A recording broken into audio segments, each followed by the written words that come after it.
Hi everyone, welcome to Ray's step-by-step recipe. Today we'll be making seafood congee.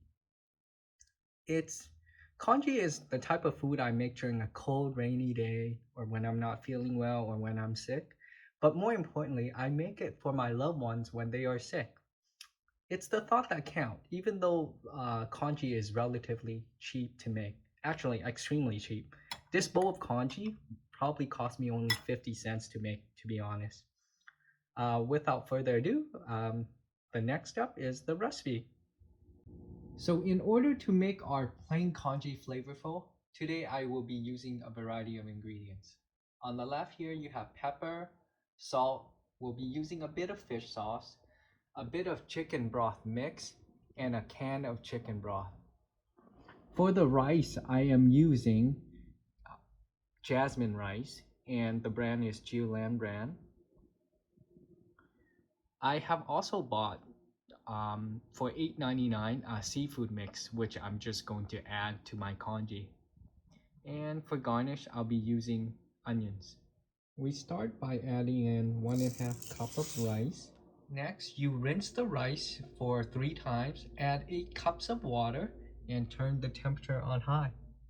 Once it starts boiling, you want to turn it down to medium, or when it's simmering.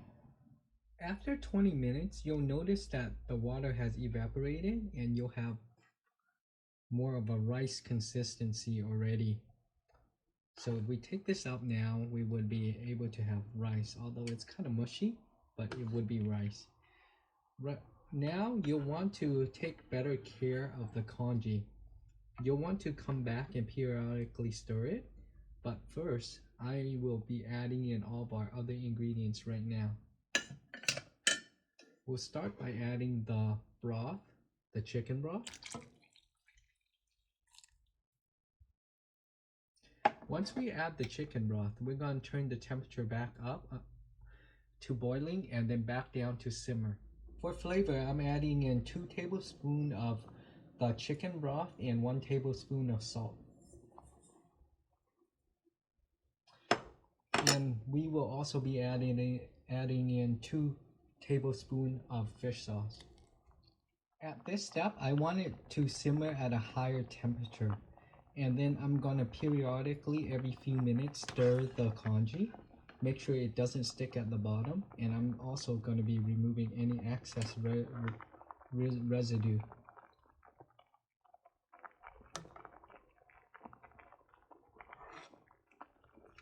While the congee is cooking, you want to defrost your seafood. As you can see, I only used half of it, so technically this is just a $5 for a gigantic portion of congee.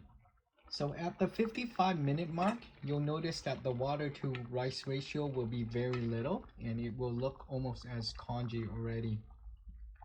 This means it's probably around 10 minutes away from being completely done. I've lowered the temperature again. You should stir periodically and lower the temperature. Now is when the time we should start adding our seafood in. I'm going to do that right now.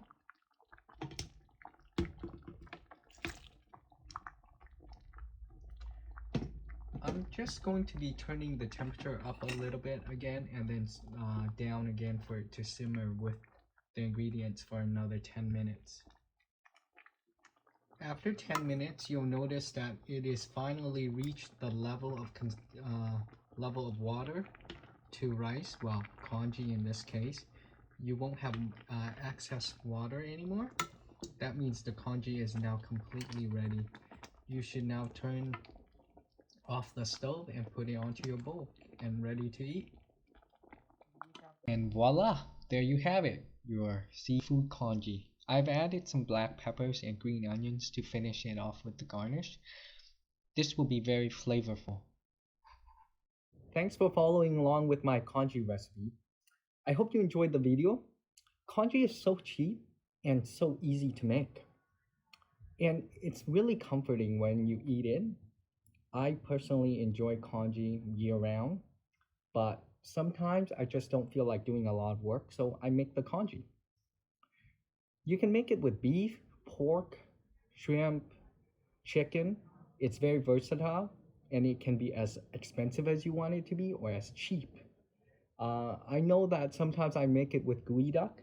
That is a very expensive ingredient, so the congee could be like $40 for a batch.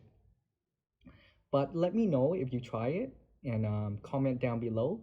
Please like and subscribe to the channel. Also, I'm just gonna be enjoying my congee right here. If you like the consistency to be a little bit thicker or thinner, just leave it longer or shorter. It's very easy to change.